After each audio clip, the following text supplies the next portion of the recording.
दिशा सालियांच्या कुटुंबियांची हायकोर्टात याचिका। आदित्य ठाकरेंसह सूरज पांचोली, दिनो मोर्यावर गंभीर आरोप, तर मुंबई पोलीस आणि किशोरी पेडणेकरांनी दिशाभूल करत दबाव टाकल्याचाही आरोप।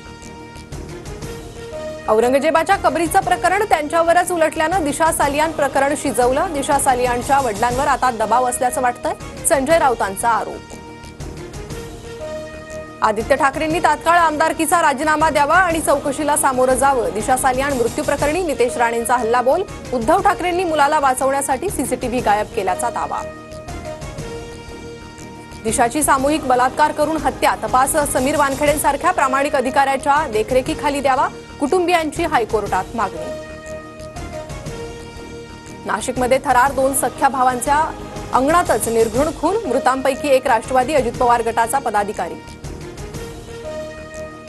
नागपूर राडा प्रकरणातील आरोपी फहीम खानसह 50 आरोपींवर देशद्रोहाचा गुन्हा। नागपूर सायबर पोलिसांकडून मध्यरात्री देशद्रोहाचा गुन्हा नोंद।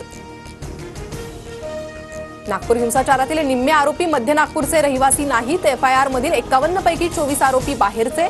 ते हिंसाचार घडवण्यासाठी आले होते का? तपास सुरू। दंगल सदृश्य परिस्थितीला छावा सिनेमा जबाबदार। नागपूर राड्यातील एका एफआयआर मध्ये छावा चित्रपटाचा उल्लेख, तर राडा घडवण्यासाठी आरोपींच्या 3 ठिकाणी बैठका झाल्याचीही माहिती।